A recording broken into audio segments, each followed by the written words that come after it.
Good morning সবাইকে। সবাই খুব ভালো আছো? আমিও ভালো আছি। আমার গাছের ফুল দেখিয়ে আজকে ব্লগটা শুরু করলাম। আশা করি আজকে ব্লগটা তোমাদের ভালো লাগতে পারে।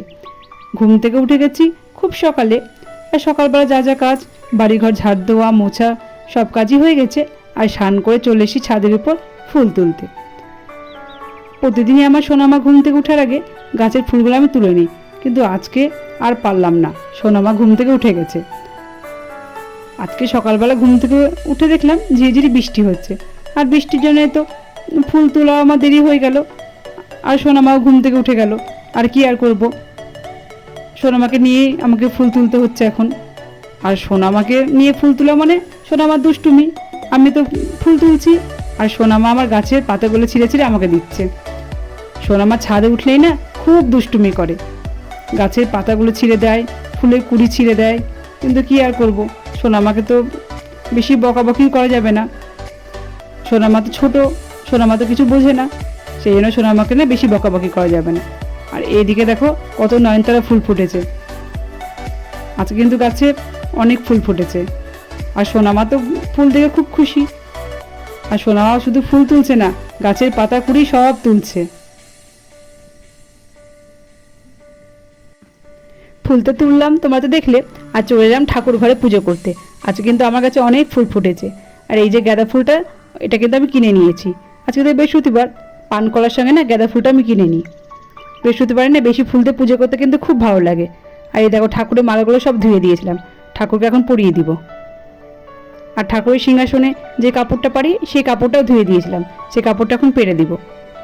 তো চলো এখন আর কথা বলবো না, আগে পুজোটা করে নিই, কারণ আজকে পুজো করতে কিন্তু অনেক সময় লাগবে। ঠাকুরকে তো মালাগুলো পরিয়ে দিলাম, আর সিংহাসনে কাপড়টা পেতে দিলাম। আর এই দেখো এখন পুজোটাও করে নিচ্ছি, ঘট পেতে পুজোটা করে নিলাম। আচ্ছা বৃহস্পতিবার, আর বৃহস্পতিবারে কিন্তু ঠাকুরের সিংহাসনটা আমি একটু ফুল দিয়ে বেশি করে সাজিয়ে পুজো করি। আর বেশি ফুল হলে তো খুবই ভালো লাগে আমার পুজো করতে। আর আজকে গাছেও অনেক ফুল ফুটেছিল। আর পুজোটাও আমার হয়ে গেল। আর পুজোটা হয়ে গেলে না রান্না করে নিব।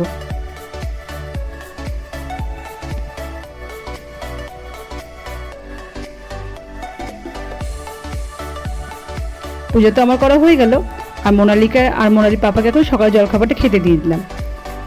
আর বাড়িতে আমি কিছু করিনি, মোনালি তো এখন স্কুল ছুটি। আর সকালবেলা করে এখন ওর বায়না হচ্ছে ওর পাপার কাছে, পাপা বাজার গেলেই পাপা একটু ডালপুরি নিয়ে আসো, ডালপুরি খাবো। তো পাপা বাজার করে আসার সময় মিষ্টি, ডালপুরি, তরকারি সব নিয়ে এলো। তো ভালোই হলো, সকালে আমাদের সবার জলখাবার খাওয়া হয়ে যাবে। আর আমার সকালে জলখাবারটা খেতে একটু দেরি হয়। প্রথমে আমি আমার সোনামাকে খাইয়ে তারপরে খাই। আর সকালবেলা না চা না খেলে আমার কিছু খেতেই ভালো লাগে না। সোনামাকে খাইয়ে চাটা খাবো, তারপরে এই ডালপুরিগুলো খেয়ে নিব। আর খেয়ে রান্না করব। তো চলো কি রান্না করব তোমাদেরকে দেখাবো। জলখাবারটা খেয়ে তারপর রান্নাঘরে ঢুকে যাব।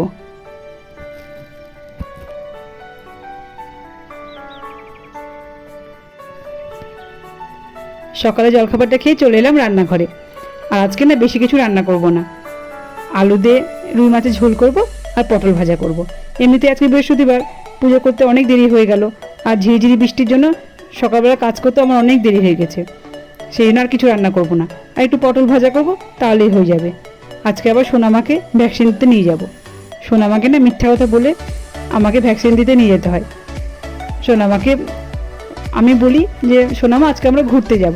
সোনামাকে যদি বলি যে সোনামা ভ্যাকসিন দিতে নিয়ে যাবো, সোনামা তো একদম যাবে না, কারণ সোনামা এখন আমার অনেক বুঝতে শিখে গেছে। সোনামা ভ্যাকসিনের কথা বললে কান্না শুরু করে দেয়, সেই জন্য সোনামাকে মিথ্যা কথা বলে আমাকে নিয়ে যেতে হবে। আর এই যে পটলটা কেটে রেখেছি, পটলটা ভাজা করব। আর মাছের ঝোলটা আমার হয়ে গেল। আর মাছের ঝোলটা হয়ে গেলে পটলটা ভাজা করে নিব।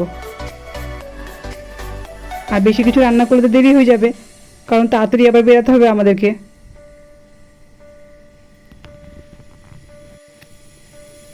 মাছের ঝোলটা আমার রান্না করা হয়ে গেল, আর পটলটা ভাজা করে নিচ্ছি। পটল ভাজাটা করলেই না রান্না হয়ে যাবে, আর কিচ্ছু রান্না করব না। এমনি যদি দেরি হয়ে গেছে, আবার আমার সোনামাকে ভ্যাকসিন দিতে নিয়ে যাব, সেই জন্য আর কিছু রান্না করব না। রান্নাটা হয়ে গেলে খাওয়া দাওয়া করে সোনামাকে নিয়ে ভ্যাকসিন দিতে চলে যাব। আর এদিকে না ভাতটাও বসিয়ে দিয়েছি, দুদিকেই বসিয়ে দিয়েছি, তাহলে তাড়াতাড়ি হয়ে যাবে।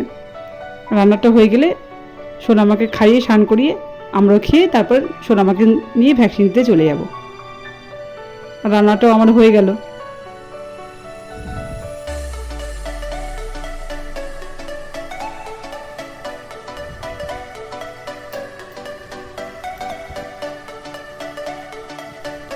ভাত খেয়ে সোনামাকে ভ্যাকসিন দিতে নিয়ে চলে এসেছি।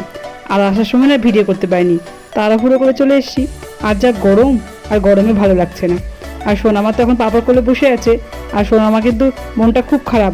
সোনামা বুঝতে পেরে গেছে যে সোনামাকে এখন ভ্যাকসিন দিবে, সেই জন্য দেখো সোনামার মনটা কিন্তু খুব খারাপ। সোনামাকে ভ্যাকসিন দিয়ে অনেকক্ষণ বাড়িতে চলে এসেছি। এসে আর না ভিডিও করতে পারিনি।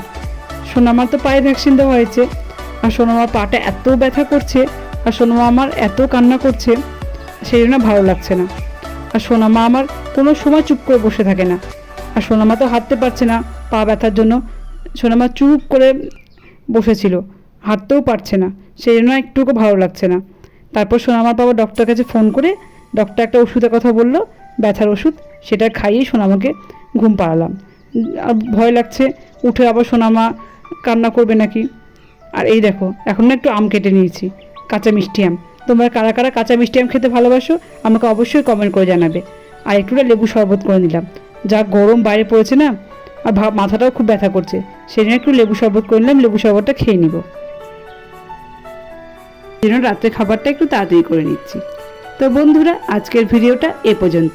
যদি আমার ভিডিওটা তোমাদের ভালো লেগে থাকে তা একটা লাইক করে দিও, কমেন্ট করে জানিও। আর যারা নতুন বন্ধু আমার পরিবারে এসেও প্লিজ আমার চ্যানেলটাকে সাবস্ক্রাইব করে দিয়ে আমার পাশে থেকে যেও। সবাই ভালো থেকো, সুস্থ থেকো। তোমাদের সঙ্গে দেখা হবে নতুন একটা ভিডিওতে।